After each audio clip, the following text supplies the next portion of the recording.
themselves, the human beings, and from that which they do not know. That means here the Quran is establishing that there are some creatures, maybe micro creatures, that are also created in pairs that the human being doesn't know about.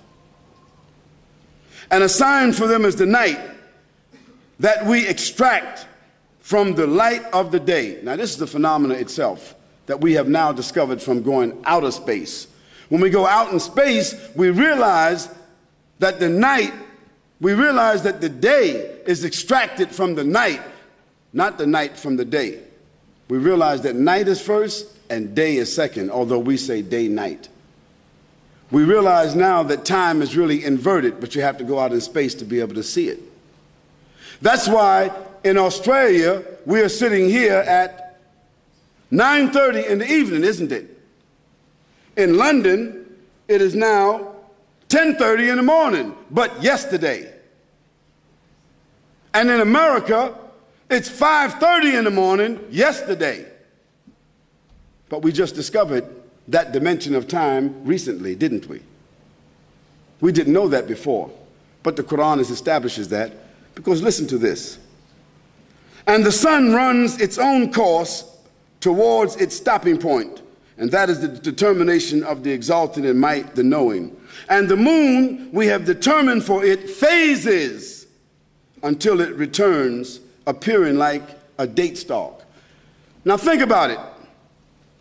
Here the Quran has established that the sun runs its course along with its other bodies which carries it. What bodies does the sun carry with it? It's 9 planets, is that correct? Based upon the movement of the sun and the planets around it, we establish what? Time, isn't it? And based upon the movement of the moon around the earth, we establish what? Another set of time. Now, how did the Quran establish this 1,424 years ago, while the Prophet Mohammed, peace and blessing be upon him, he didn't have any telescope? He didn't know that. He could only have known that through the aid and the assistance of revelation or inspiration from the one who created. The Quran says it is not allowed, listen to this, لا الشمس ينبغي لها أن تدرك القمر ولا الليل سابق النهار وفي فلك يسبحون وكل في فلك يسبحون. It is not allowed for the sun to reach the moon, that is to outstrip it, nor is it allowed for the night to overtake the day, but each one of them swims along in its own law and orbit. When was that established? How long was it that Copernicus gave us a theory that man was in the center of the universe? Did you remember that? That man was the center of the universe. We know now that man is not the center of the universe at all. But 1,424 years ago, the Quran established that the sun cannot outstrip the moon and the night cannot outstrip the day, but each one of them are engaged in a predetermined law and orbit. This is the Quran. Dear brothers and sisters, all of this is to establish in your minds, all of this dialogue, all of this evidence, all of this proof is to clearly establish in everybody's mind here that you and I, nor all of us together, nor all the human beings in other places throughout the earth, none of us individually, endowed or unendowed, intelligent or unintelligent, educated or otherwise, rich or poor, black or white, male or female, none of us are benefactors. Who's the benefactor? Who's the benefactor? God, the Almighty, the Creator, your Lord, my Lord. This was established by those prophets and messengers, those extraordinary human beings that I spoke about a few moments ago. That was already established. I didn't need to come here and establish that. I just need to come here and remind you of that. Now, those extraordinary human beings were the ones that came to tell other human beings who thought at that time that they were somewhat sophisticated. Isn't that, you know, this is unique about humans. At every age, even 5,000 years ago, they thought they were modern.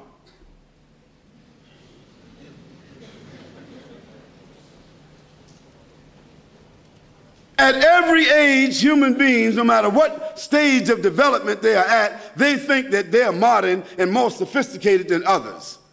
This is the nature of human beings. Yet all of them don't seem to ponder on the fact that they're only here for a moment. And some of them, during the moment that they're here, they become so arrogant.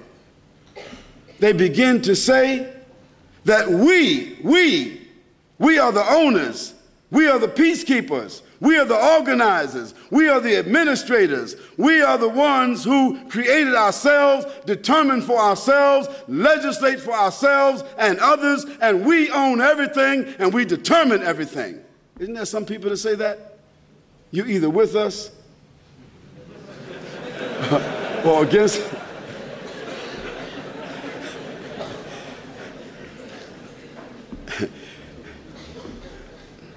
And don't give man a few tools that he can use, a few things that he can throw or some missiles that he can shoot. He really becomes arrogant then. Well, you know, when Moses, when he went to Pharaoh, Abraham, when he went to Pharaoh, peace and blessing be upon him. When Abraham went to Pharaoh and talked to Pharaoh, Pharaoh told Abraham, why should I worship your God? Why? I have command over life and death. Anybody I want to die will die. Anybody I want to live will live. What did Abraham say to Pharaoh? What did he say to him? If you really got some power, the one that you killed, bring him back to life.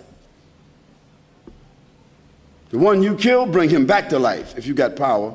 And if you got some power, when the sun sets in the west, you cause it to rise and make it set in the east. Was Pharaoh able to do that? He wasn't able to do that then, and the pharaohs today can't do it today.